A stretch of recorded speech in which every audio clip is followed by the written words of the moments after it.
आर्यन ने जैसे ही अपना गेमिंग हेडसेट लगाया, उसके कानों में एक अजीब सी फ्रीक्वेंसी गूंजी। उसका मॉनिटर स्क्रीन पिघलने लगा और उसकी उंगलियां कीबोर्ड के अंदर धंसने लगीं।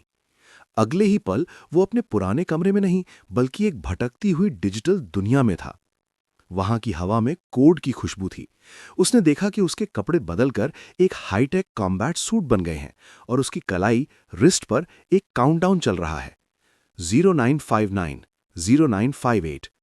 जंगल से निकलते ही आर्यन का सामना एक और प्लेयर से हुआ, एक लड़की जिसका नाम मीरा था।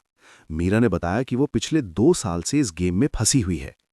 यहां मरना मतलब रियल वर्ल्ड में हमेशा के लिए सो जाना, मीरा ने गंभीर होकर कहा। उसने आर्यन को समझाया कि गोल्डन टावर तक पहुंचना आसान नहीं है, क्योंकि रास्ते में फायरवॉल है, एक ऐसी आग जो सिर्फ गेमिंग लॉजिक से ही बुझाई जा सकती है। टावर तक पहुंचने के लिए उन्हें एक ऐसे रेगिस्तान से गुजरना था जहां की मिट्टी सोने की तरह चमकती थी। वहां सैंड शार्क्स ने उन पर हमला कर दिया। आर्यन ने अपना दिमाग लगाया।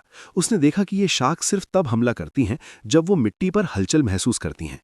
मीरा, हमें इन उड़ने वाले डिजिटल ब्लॉक्स पर जंप करके जाना होगा, पार्कोर स्टाइल में, आर्यन चिल्लाया। दोनों ने एक ब्लॉक से दूसरे ब्लॉक पर छलांग लगाई। एक गलत कदम और वो नीचे शार्क्स के मुंह में होते। आर्यन का गेमिंग एक्सपीरियंस काम आया और उन्होंने वो लेवल पार कर लिया।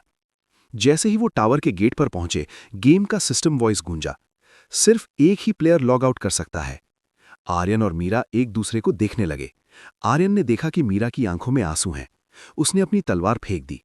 तुम जाओ मीरा, तुम यहां 2 साल से हो, तुम्हारा हक पहले बनता है। लेकिन जैसे ही मीरा ने लॉग आउट बटन की तरफ कदम बढ़ाया, आर्यन को कुछ अजीब लगा। टावर की दीवारों पर एरर 404 चमक रहा था। उसने पहचान लिया, ये एक सिस्टम ट्रैप था। लॉग आउट बटन असलियत में एक डिलीट कमांड था। रुको मीरा, ये धोखा है, आर्यन ने चिल्लाकर मीरा को पीछे धक्का। उसने अपने कॉम्बैट सूट की सेटिंग्स खोली और डेवलपर मोड को फोर्स ओपन किया।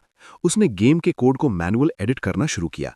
बॉस गोलम दोबारा प्रकट हुआ, लेकिन इस बार वो पहले से डबल बड़ा था। आर्यन ने कोड बदलकर अपनी तलवार को इन्फिनिट डैमेज पर सेट कर दिया। एक ही झटके में उसने गोलम के 2 टुकड़े कर दिए और सिस्टम के धोखे को बाईपास करके एक नया एग्जिट पोर्टल क्रिएट किया। दोनों ने एक साथ पोर्टल में छलांग लगाई। अचानक आर्यन की आंखें खुली। वो अपने रूम में था, पसीने से तरबतर। उसने तुरंत स्क्रीन की तरफ देखा। गेम बंद हो चुका था, लेकिन उसके डेस्कटॉप पर एक नई फाइल थी, जिसका नाम था mirasaved.exe। उसी वक्त उसके फोन पर एक अननोन नंबर से मैसेज आया। Thanks for the save, player 1।